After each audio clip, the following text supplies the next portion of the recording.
सोचता है।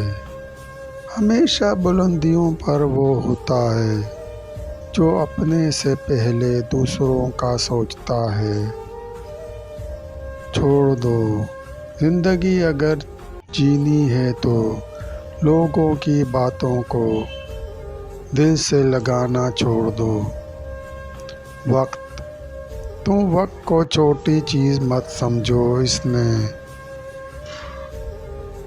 बड़े बड़े बादशाहों के दिल पलट दिए हैं। कागज़ के टुकड़ों पे समझ नहीं आती, वफा करें तो किससे करें। मिट्टी से बने ये लोग कागज़ के टुकड़ों पे बिक जाते हैं।